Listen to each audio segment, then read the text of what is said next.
તો વાર લાગે એટલે ઓફિસ થઈ ગયો તો જોવાનું હોય તમારો આજે શિવરાત્રી રોજા હોય મેડમ છે કેમેરો આવે ને ગમે માટે તો જાય છે હા મોડી છે ને તું આવે છે ને મમ્મી જોઉં છે આપણે તો નહીં ખબર સાંજો પન્નાની રસોઈમાં તમારું સ્વાગત છે ફ્રેન્ડ્સ। તો આજે આપણે શક્કરિયા શેકીશું। હવે તમે એવું કહેશો કે શક્કરિયા શેકવાની તો કોઈ રેસીપી હોય? તો હા, રેસીપી નથી, પરંતુ શક્કરિયા શેકવાની મારી જે રીત છે, હું જે રીતે શક્કરિયા શેકું છું એ રીત તમને બતાવું છું। અને ઘણીવાર કેવું હોય કે આપણે કુકરમાં શક્કરિયા બાફીએ ને તો એ પાણી પોચા લાગતા હોય, એટલે આપણને ક્યારેક એમ થાય ને કે શેકેલા હોત તો વધારે સારું। ક્યારેક એવું હોય કે ઘણાની પાસે ચૂલાની સગવડ હોય તો ચૂલામાં શેકતા હોય છે, તો ચૂલામાં શેકેલા શક્કરિયા એકદમ મીઠા લાગતા હોય, પરંતુ થાય કેવું કે ઘણીવાર શક્કરિયા વત્તા ઓછી થઈ જાય શેકવામાં, તો ઘણા બધા શક્કરિયા વેસ્ટ જતા હોય છે। તો આજે હું તમને જે રીત બતાવું છું શક્કરિયા શેકવાની, એ એકદમ ચૂલામાં શેકેલા શક્કરિયા હોય ને એવો સ્વાદ આપશે। અને બીજું કે શક્કરિયામાંથી બિલકુલ પણ વેસ્ટ નહીં જાય। તો જેટલા તમે 1 કિલો શક્કરિયા શેકશો ને તો તમને શેકેલા શક્કરિયા પણ 1 કિલો જ મળશે। ચૂલામાં તમે 1 કિલો શક્કરિયા શેકો ને તો તમારે 100 ગ્રામ 200 ગ્રામ જેવો વેસ્ટ નીકળતો જ હોય। જો તમે ક્યારેક શેકીને ખાધા હશે ને તો તમને ખબર જ હશે।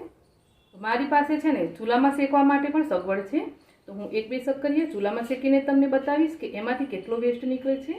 અને આપણે આજે જે શક્કરિયા શેકવાના ને એ ચૂલામાં શેકેલા બહુ જ ટેસ્ટ આવશે, પરંતુ વેસ્ટ બિલકુલ નહીં જાય। તો ચાલો આપણે શક્કરિયા શેકવાની રેસીપી શરૂ કરીએ।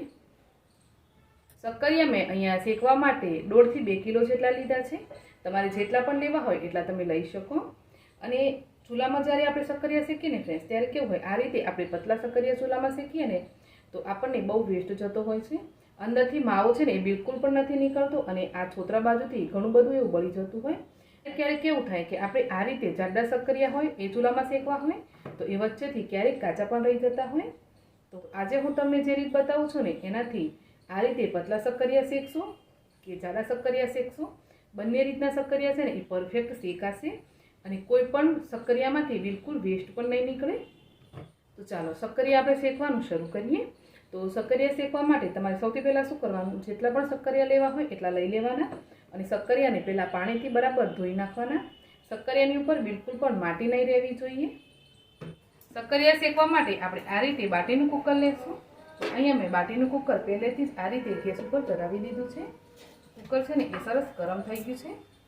હવે આપણે આ કુકરની અંદર એક એક કરી અને બધા શક્કરિયા આ રીતે રાખી દઈશું।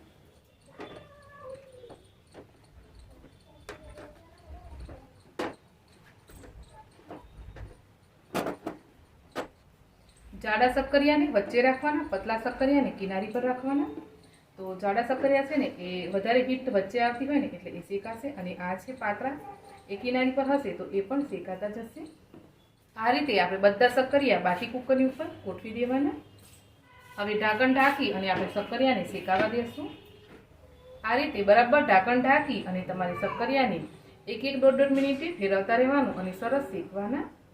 અને ગેસની જે ફ્લેમ છે એ તમારે મીડિયમ રાખવાની। શક્કરિયાને શેકાતા 1 થી 1.5 મિનિટ જેટલો ટાઈમ થઈ ગયો, તો આપણે શક્કરિયાને પલટાવી દઈએ। જો 1.5 મિનિટ જેટલો ટાઈમ થયો છે અને એક સાઈડથી શક્કરિયું સરસ શેકાઈ ગયું છે આ રીતે। તો આ રીતે તમારે 1-1 મિનિટની વચ્ચે આને ફેરવતા રહેવાનું અને શેકવાના છે। ટાઈમ વધારે નથી લાગતો ફ્રેન્ડ્સ આ રીતે પણ। તો ચાલો આ રીતે એક સાઈડથી શક્કરિયું શેકાઈ ગયું, હવે આપણે એને પલટાવી અને બીજી સાઈડથી શેકીએ। આ રીતે બધા શક્કરિયાને પહેલાં પલટાવી દેવાના, અને હવે ફ્લેમને તમારે થોડી હાઈ કરવાની, અને ફરીથી ઢાંકી અને ફરીથી 1-1.5 મિનિટ માટે ચડવા દેવાના। આ પ્રોસેસ તમારે જ્યાં સુધી શક્કરિયા સરસ બધી બાજુથી ચડે નહીં ને ત્યાં સુધી કરવાની। 15 થી 20 મિનિટ જેવો ટોટલ ટાઈમ લાગશે શક્કરિયા શેકવામાં। શક્કરિયાને શેકાતા 15 મિનિટ જેટલો ટાઈમ થઈ ગયો છે, અને શક્કરિયાને મેં 3 થી 4 વાર આ રીતે અલટ પલટ કરતા જઈ અને શેકી દીધા। આ રીતે આપણા બધા શક્કરિયા સરસ શેકાઈ ગયા છે। તો શક્કરિયાને આપણે કાઢી લઈએ।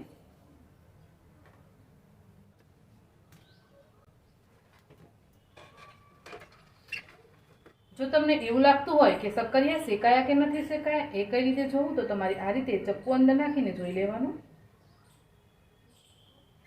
એકદમ સરળ રીતે ચપ્પુ અંદર જતું રહે છે, મતલબ કે આપણા શક્કરિયા સરસ શેકાઈ ગયા। આપણા બધા સક્કરિયા આ રીતે સરસ શેકાઈ ગયા. હવે ચૂલામાં જે સક્કરિયા શેક્યા ને એ પણ હું તમને બતાવું. શેકેલા સક્કરિયાને આપણે છોલીએ ને તો આ રીતે એના છોતરા છે ને એ નીકળશે. સાથે સાથે સક્કરિયાનો માવો પણ ઘણો જતો રહેતો હોય.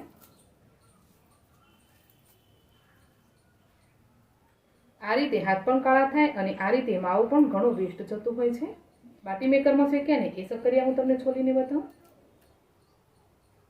આ રીતે સરસ એની સ્કિન નીકળી જાય છે અને સક્કરિયું છે ને એ જરાય પણ વેસ્ટ નથી જતું છે ને. તમને સક્કરિયા શેકવાની રીત કેવી લાગી મને કોમેન્ટ કરીને જરૂર જણાવજો. અને આ રીત ગમી હોય તો વિડીયોને લાઈક શેર જરૂર કરજો અને ચેનલને સબસ્ક્રાઈબ ના કરી હોય તો જરૂરથી સબસ્ક્રાઈબ કરજો. મળીશું એક આવી જ નવી રીત કે નવી રેસીપી સાથે. આવજો.